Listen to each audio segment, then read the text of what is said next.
So we are over 2 weeks into this NBA season. I wanted to give one takeaway that I've been seeing so far from every NBA team. I feel like this season has been unpredictable, but very competitive. And I want you to let me know your favorite team's biggest takeaway in the comments below, especially if I don't mention it throughout this video. If you guys do enjoy this, I'd appreciate you dropping a thumbs up. Let's get into it. So let's start off with the Milwaukee Bucks. Probably the most talked about team this season for all the wrong reasons. They're 1-6. Doc Rivers, in his current tenure as the Bucks head coach from last year in January up to this current point, is 18-25. They have by far the worst bench unit in the NBA in terms of net rating, and they've hit rock bottom so far this season. Now, they are without Chris Middleton. They're going to be getting him back, but this bench is awful. They can't rely on DeLon Wright, Pat Connaughton, Andre Jackson, MarJon Beauchamp, AJ Green. These guys are not going to be cutting it. Now, yes, it's going to be Taurean Prince and Bobby Portis off the bench full time when Chris Middleton comes back, but those guys are not getting it done defensively, especially Bobby Portis, who's a fine offensive talent, but is not great defensively. This team has a ton of issues, and I wonder if they're going to be making some type of move at the trade deadline. Or honestly, it may be before that. They are the 19th ranked team in the league in terms of offensive rating. They are the 22nd team in terms of defensive rating, 25th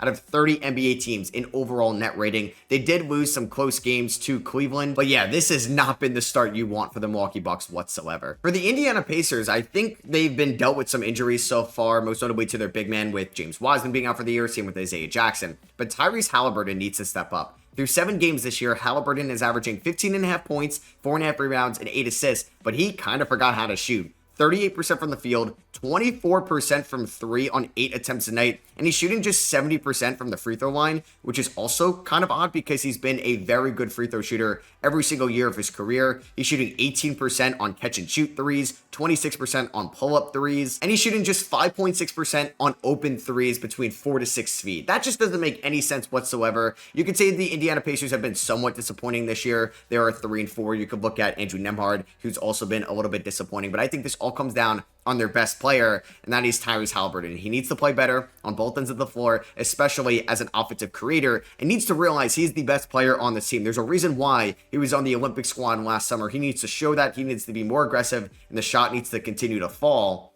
There he's in the shot. And the shot needs to start falling, because if it doesn't, the Pacers are going to be flirting with the play-in tournament rather than being a top 6 seed throughout the East this year. We'll go over to the Chicago Bulls, and I think Zach LaVine's trade value may actually be back this year. Through 6 games, Zach LaVine is averaging 23 points, 5.5 rebounds, 3 assists a night. He's shooting 49% from the field, 46% from 3 on 8 attempts a game, and 82% from the line. Now, he's currently dealing with a hip issue right now, and I think teams are going to be on alert because Zach LaVine has had multiple injuries throughout his career, so they don't want to trade for somebody that's making all this money if he's going to be hurt, because he's owed $43 million this year, $46 million next year, and $49 million as a player option in 2027. But I think LaVine has looked comfortable out there. He's looked like a great 3-level scorer, and if he could show that he's healthy and could be like this consistently up until the trade deadline, I think there's going to be plenty of teams that are going to be calling Chicago's line, and they could finally get something for LaVine or just get him off their team and enter this rebuild. For the Detroit Pistons, I think they look night and day compared to last year's season. Now, this isn't much of a surprise. They brought in JB Bickerstaff, they fired Monty Williams, and this defense looks really good to start off the year. They are the 15th ranked defense so far this season, and they have had one of the harder schedules to start off the year. They started off the season against the Indiana Pacers, then they went to Cleveland, had Boston, Miami, Philadelphia, New York, a good Brooklyn squad so far this year that doesn't make any sense, and they just beat the Lakers by double digits as well. They have not played one easy opponent outside of, you would say, maybe Philly, who's banged up, or maybe Brooklyn, but you really can't even say that by the Nets this year. So this Pistons team has been great defensively. They're getting that bought-in style of play under JB Bickerstaff with Jaden Ivey, with Cade Cunningham. I like what Ron Holland has done so far defensively. I like what Isaiah Stewart is bringing them defensively, and Jalen Duren. And I'm excited to see this team once Asor Thompson, their best defender, comes back from injury. Now, we have to ask ourselves, are the Cavs the best team that's going to go up against Boston in the Eastern Conference playoffs this year? They are off to an unreal start under their first-year head coach, Kenny Atkinson. They are the 2nd ranked offensive team in the league. They are the 4th ranked defensive team in the league, 4th ranked in net rating. They are 8-0. They're at the top of the Eastern Conference. Them and the Thunder are the only teams that are still undefeated in the NBA. What a start for the Cavs, who got off to an interesting start this season because they beat teams they were supposed to beat. They beat Toronto, Detroit, and Washington. And I was asking myself, you know what? Is this a fraudulent 3-0? But then they went to the Garden, they beat the Knicks, they blew out the LA Lakers, beat the Magic, beat the Bucks back to back, and this Cavs team is for real. They look great defensively. Evan Mobley's taking a step. Darius Garland looks like he's bouncing back. Jared Allen is still one of the more underrated players in this league. And I even mentioned their best player, who is just a great scorer in Donovan Mitchell. This Cavs team was legit. They could stay healthy. They could definitely make a run in the playoffs this year. And they have some good tradable contracts as well. If they wanted to get a good veteran at the deadline, I would just love seeing somebody like Dorian Finney-Smith or Cam Johnson on this team as well. The Jazz did just pick up their first win recently, and they were the last team to win a game this season. They are 1-6 right now. They are the worst team in the NBA. They are currently 24th in defensive rating, 30th in offensive rating, 30th in net rating. Lauri Markkanen's been banged up. Taylor Hendricks is out for the year. This has not been the year you'd probably want for the Utah Jazz development, but honestly, I think this is an okay thing. They should be a team that should bottom out, and my takeaway is it's Cooper Flagg time. They're going to be somebody, or at least they're going to be somebody. They're going to be the team that's going to be in the bottom four, and at this point, they should hope to have the worst record in the NBA this season. Now, they can't move Lauri Markkanen because they signed him too late in the offseason, which allows them to not be able to move him with restrictions throughout this year's regular season. But guys like John Collins can go, Colin Sexton, Walker Kessler maybe, Jordan Clarkson. These guys could definitely get flipped at the deadline for future assets, and that's what this team should do because they've been picking too late in the lottery to really get one of the top-tier guys in these most recent NBA drafts. So this is the time that you want to bottom out, and maybe we're going to see Cooper Flagg or one of the top players in the 2025 draft class in Utah. Now, the Portland Trailblazers are 3-5, and I think they were going to be one of the more competitive bottom seeds in the Western Conference this season. But my takeaway is, why aren't we starting Scoot Henderson, Chauncey Billups? I don't think he has done a great job as their head coach. Blazers fans, you may disagree with me, and I know they're 3-5, but their most recent win was against the G League Pelicans, and I just don't know why we're not starting Scoot Henderson. This team has not been good offensively, 28th in offensive rating. Their defense has been fine, and I know Scoot Henderson isn't the greatest defender, but you drafted him 3rd overall in last year's draft, and he has come off the bench in more games than he started. Now, if you're like a Men Thompson in Houston, I get that, because there's better veteran talent ahead of you. What better veteran talent is there at the point guard position in Portland? You're bumping down Anthony Simons to a spot where he's probably not as comfortable in. You're starting Toumani Camara, who's a good player, but he can come off the bench. He doesn't need to start. Deni Avdija has not been good this season. I just don't know why we're not starting Scoot Henderson for a rebuilding team in Portland. It's just going to hurt his development, in my opinion, and he's not going to get better if he's coming off the bench, I think. So, yeah, my takeaway is he needs to be starting ASAP. The Nuggets need to make some type of 2-for-1 trade sooner than later. So they can't move Jamal Murray because they signed him in the offseason, and you're not moving Jamal Murray, and I don't know if any teams would want to trade for him. Obviously, Jokic is your guy. Aaron Gordon just recently got extended, so he's not going anywhere. I think Michael Porter Jr. is the odd man out. You look at this Nuggets bench as well. They are not great. At least for the Bucks, when talking about them before, they're getting Chris Middleton back, but the Nuggets so far this season have been slightly disappointing. They are 4-3, but they had to beat Brooklyn in overtime. They had to beat Toronto in overtime. Toronto almost recently beat them again on a last-second three from RJ Barrett. Michael Porter Jr., I think, is going to be the odd man out this season. He is averaging 17 points, 7 rebounds, shooting 36% from 3. He's a good complementary piece in this Nuggets offense, but clearly they're missing guys like KCP and Bruce Brown over the last couple of years. I think Christian Brown has really showed out this year. I would like for Julian Strawther to be better. Russ has not been great, but I think if you can move Michael Porter Jr. for 2 veterans, maybe you call it Brooklyn, maybe you call it Washington or one of those teams that would take on Porter Jr., and you can get better depth, better role players around Jokic, you do so. But we're getting to a point, I don't know how tradable this contract is because it's $35 million this year, $38 million next year, $40.8 million in 2027 for somebody that's had a scary injury past and isn't much of a playmaker or facilitator whatsoever. The Oklahoma City Thunder's time is right now. They have looked unstoppable to start off this season. They are 7-0. They are the best team in the Western Conference.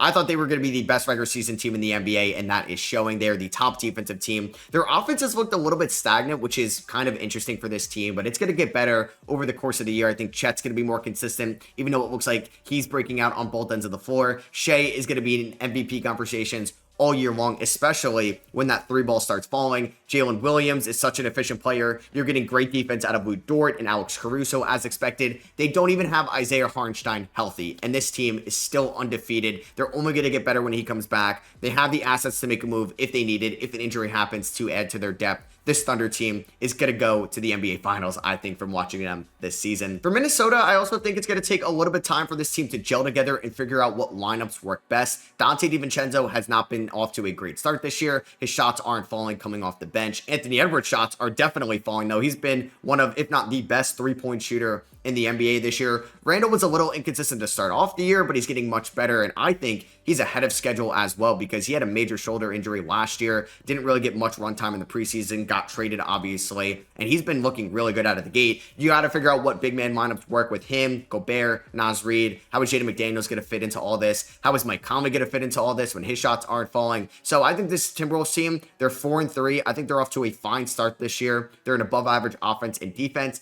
It's going to take some time for this team to gel together and for Chris Finch to figure out what rotations work best. Now the Hawks are off to a 3-5 start, and they have one of the worst defensives statistically to start off the season, but I do think they have a good foundational defense around Trae Young. We know he's not the greatest defender in the world, but he can really elevate you offensively. But getting guys like Dyson Daniels and Zachary Reese-Shea in the offseason have been great perimeter defenders and off-ball help defenders to Trae Young this year when watching their games. I think Jalen Johnson, who got off to a rocky start, has been much better as of late, and I think those three are great foundational pieces around Trae Young. Your goal this year is to go 38-44, maybe be a playing tournament team. Don't give the Spurs a good pick in the draft, but really develop Daniels, Johnson, and Reese-Shea around Trae Young, and that's what they're doing right now. And then hopefully Onyeka Okongwu, who's finally playing more than Clint Capella. This is the LaMelo Ball All-NBA season. The Hornets were a little bit banged up to start off the year, but I said all offseason long, if LaMelo Ball can stay healthy, he can be one of the best players in the Eastern Conference, and he's showing out to start off this year. Because last year, before he got hurt, even though he had a rocky start, was so much better in those games leading up to his major season-ending injury. This year, through 7 games, he's averaging 28.5 points, 4.5 rebounds,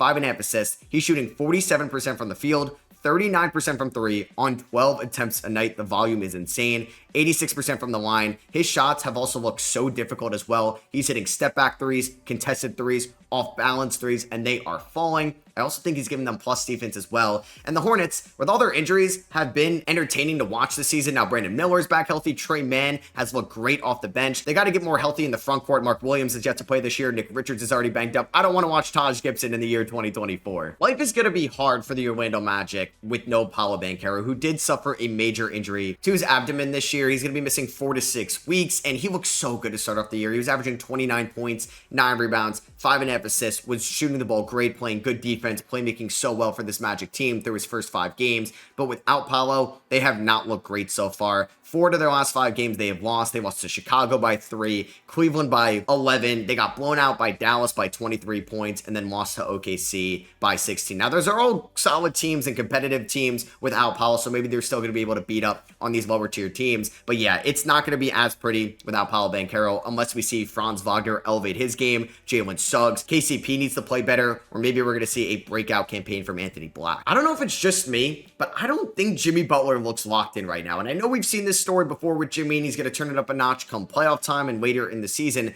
I just feel like throughout games, he's not as methodical as he's been in the past. He looks kind of complacent, lackadaisical out there, and I don't know. Jimmy's averaging 19 points, 5 rebounds, 6 assists to start off the season, 58% from the field. I just feel like he's not playing with a ton of passion and competitiveness right now that I thought we were going to see after Miami last year got bounced in round 1. They didn't make any major moves this past offseason. Jimmy Butler wanted to prove, or I think he wants to prove to Pat Riley, that he is still the player he was in 2023 this year because he's looking for one last final big contract. And I don't think he's played like that so far. Maybe he's saving his energy for the playoffs. And I think Bam Adebayo has also been a little bit disappointing offensively. He did have a really nice game against the Wizards this year, but outside of that, the 3-point shot has not been falling whatsoever because that was going to be a interesting development to Bam's game. And speaking of interesting development to a player's games, Bilal Coulibaly is taking that year 2 jump right now. He's averaging 18 points through 6 games, 6 rebounds, 2.5 assists, but the efficiency has been so great for somebody that just turned 20 years old. He's shooting 55% from the field,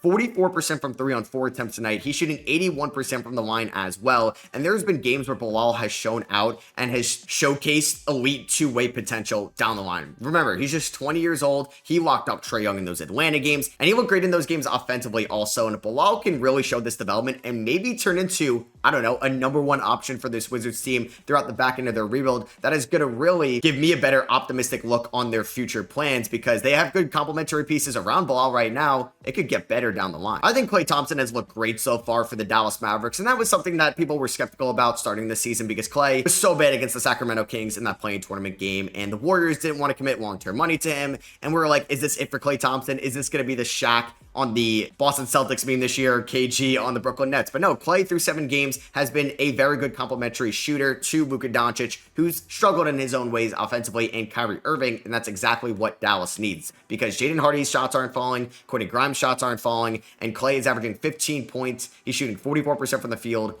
39% from 3 on 9 attempts a night. And he's not the defender he used to be, but this is exactly what Dallas needed. My takeaway for the Houston Rockets is this team is eventually going to have to make a 2-for-1 trade or a 3-for-2 trade, because they have so many young pieces right now that are just not getting the playing time that they need to develop, because Reed Shepherd is averaging just 9 minutes a night, Cam Whitmore 11 minutes a night, Tari Eason 21 minutes a night, Amen Thompson 24 minutes a night. And for those later two guys, that's fine, but I'd like to see Reed and Cam playing a little bit more, because for Cam Whitmore especially, when his shot is not falling, I feel like he doesn't become super valuable out there, and I need him to get back into that rhythm and have that confidence that he showcased last year in his rookie season for Houston. I feel like Reed Shepherd's confidence hasn't been great. He's too passive right now. He needs more runtime, more development, and that's going to come throughout the course of this year. But I wonder if they're going to move on from somebody like Fred VanVleet, Dylan Brooks, Jock Landale, or Steven Adams, one of these veterans that can open up more playing time for some of these young. And so I think that's just something to monitor, because Fred VanVleet is playing 37.5 minutes a night, and Reed Shepherd is only playing 9 minutes a night. I wonder where that gets you. Chris Paul has been 100% worth it for the San Antonio Spurs this year. It looked a little shaky to start off this season, but he has looked great in the San Antonio Spurs role as the true point guard, the true veteran, the true leader for this team. Through 7 games, Chris Paul is averaging 12 points,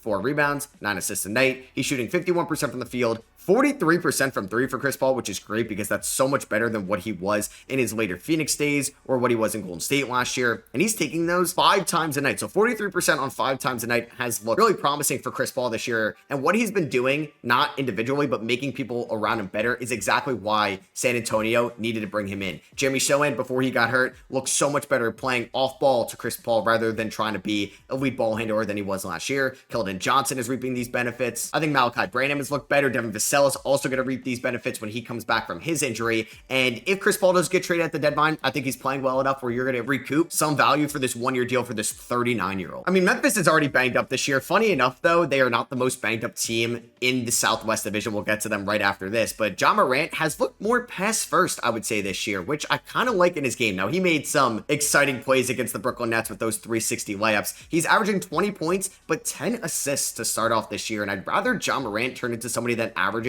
around 20 to 22 points per game, but can elevate his playmaking. His career high in assists, 8.1 over the last 2 seasons. This year, he's already averaging 9.7 assists a night. Now, the shot isn't falling for Ja Morant outside of the paint and outside of mid-range, so I think he's going to have to adapt to that right now. But I do like the idea of Ja Morant becoming somebody that can average 20 and 10 and turning into one of the better playmakers and facilitators in this league, because when he has the ball in his hands, he is so quick around screens, can get downhill, and teams want to double him inside the paint. He can kick it out to so many good 3-point shooters in Memphis like Bane, Aldama, and Jaren Jackson Jr., and that's going to make their lives so much easier as well. Yeah, the one team that's more banged up than the Memphis Grizzlies and is kind of giving off their vibes from last year, the New Orleans Pelicans. Zion Williamson has been banged up this year. CJ McCollum banged up. Jordan Hawkins has been banged up. DeJounte Murray's out for a little bit. Herb Jones is out as well. They just lost to the Blazers without 5 of their top 6 guys. Brandon Ingram has been the only player for this team that has been healthy this season, which is just not a recipe for success.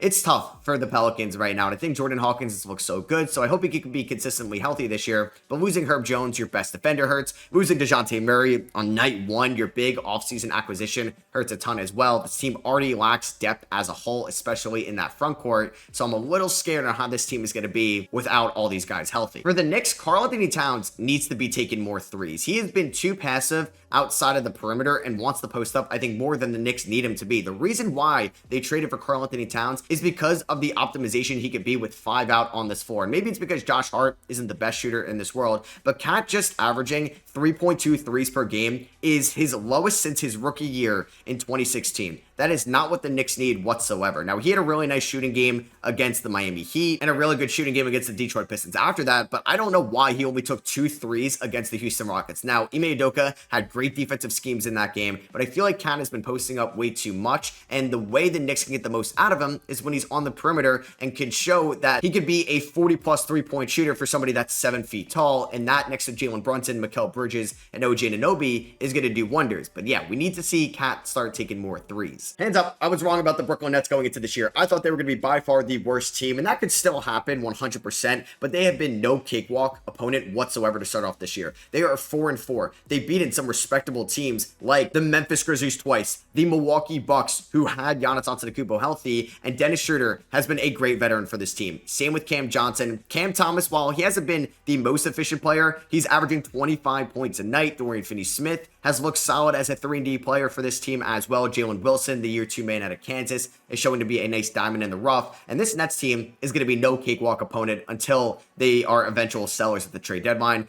They would be silly not to still move on from Johnson, Schroeder, and Finney-Smith, but this is a good thing. Their trade value is going up. I thought Dennis Schroeder was going to be more of a buyout candidate after the trade deadline, but no, it's looking like they can get a legitimate first-round pick for him if he keeps playing like this, which is exactly what the Nets need. They just need to start bottoming out sooner than later just because the Jazz have been so bad this year, and I'm sure the Wizards and the Blazers are going to start losing more games as well. Yeah, the Celtics are the best team in the NBA until further notice, or until they lose in the playoffs. They are the best offensive team in the league. They are shooting threes like no other. They are a top 5 defensive team, top 3 team in net rating, and this is with no Kristaps Porzingis, a banged-up Jaylen Brown this year. Peyton Pritchard looks like an early 6-man of the year favorite. He is knocking down 4 threes a game and shooting 43% from downtown. Drew Holiday is an elite 3-point shooter. Same with Derek White. Jason Tatum looks like he could be in MVP conversations all year long, and they're just getting good play out of Sam Hauser, Al Horford, who's 100 years old, and they're showing why they're the best team in the NBA, in which they showcased last year as well. Yeah, this 76ers team is going to have a lot of ups and downs this year. They're currently 1-5. They are one of the worst offensive teams in the league because it's been all Tyrese Maxey. He's trying to do so much right now because Embiid is yet to play. Paul George just came back against the Phoenix Suns and waved off Tyrese Maxey, who was having an incredible game for the final shot, and missed it. So I think there's going to be ups and downs with Philadelphia all year long. There's already been the incident with Joel Embiid and the reporter, so he's been suspended 3 games. He's yet to play this year. But when they're healthy and they figure things out, they're going to be just fine, I think, in the Eastern Conference.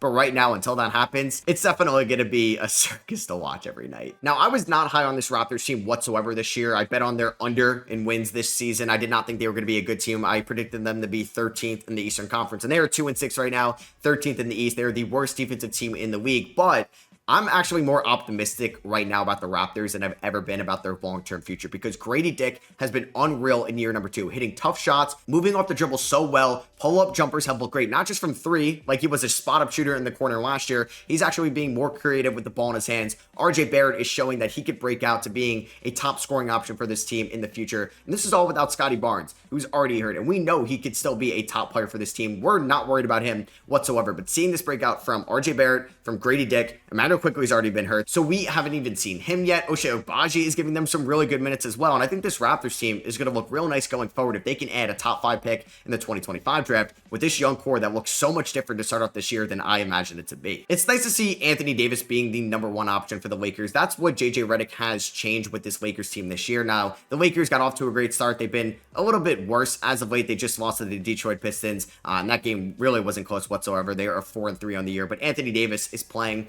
like an MVP candidate. 32.5 points, 11.5 rebounds, 57% from the field, and he's also been incredible as a defender. 1.6 steals, 1.7 blocks. His 32.6 points per game is leading the league. Now, he's already having an ankle injury. I'm worried about his workload because he appeared in the most games last year, 76, which was the highest of his career. So I wonder how his body is going to respond this year. But if he can replicate that sample size from last year to this year, Anthony Davis is going to be in MVP conversations all year long. I think the Suns have looked good so far, and I think they're going to be better in the regular season than I expected, but Yusuf Nurkic is not going to cut it. I enjoy watching KD, Booker. I even enjoy watching Bradley Beal. Definitely Ryan Dunn on the defensive side of the floor. Grayson Allen offensively. Tyus Jones offensively as well, but Yusuf Nurkic is going to be the reason why they can't go far in the playoffs. They need to somehow find an upgrade over Nurkic. If it's moving a 2032 pick swap, if it's moving on from anybody to get an upgrade over Nurkic, they need to do so. They're a second apron team, so they're not going to be able to get anybody in the buyout market. So it's going to have to come via a trade.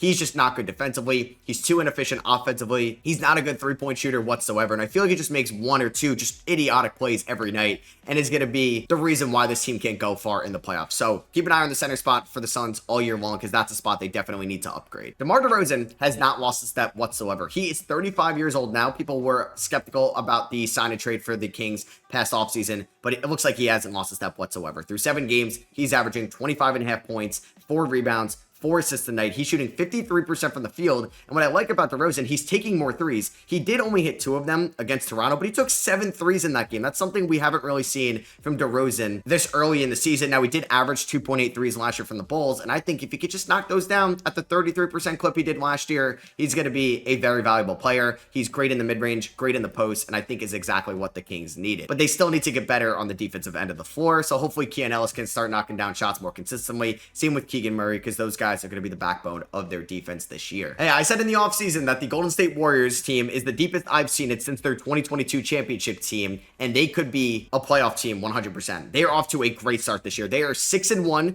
top of the Western Conference, right behind the OKC Thunder. They have been the second best defensive team, the third best offensive team, and this is with Steph Curry missing some time as well, but their depth is paying off. This team can be 12 deep. They're getting great play out of Buddy Hield, who was their free agency pickup. They're getting good shooting out of Moses Moody. Now, I wouldn't say their wins are too impressive, like beating banged up Pelicans teams, beating the Washington Wizards, beating the Houston Rockets is impressive, but they've also beaten Portland and Utah. So I'm just going to slow down a little bit until their schedule gets a little bit tougher. But moving Kuminga to the bench looks like the right move for Steve Kerr. Draymond Green has looked great defensively as well. Wendy Waters is knocking down his threes. I really like this Warriors depth because it also gives them an opportunity to make a trade if they're going all in on this season. And I do think the Clippers are going to be more competitive than I thought they were going to be without Kawhi Leonard. They are 3-4 to start off this year, but their defense has been great. I wouldn't say James Harden has done a phenomenal job leading this offense. He's been inefficient as a scorer, but they are 3-4. They lost to Phoenix by 3. They lost to Portland by 1, lost to Phoenix by 6. So those are 3 losses that could have gone the other way. And Norman Powell is stepping up with no longer having Paul George on this team and Kawhi Leonard banged up. Ivica Zubac is stepping up as well. Chris Dunn looks like one of the best value pickups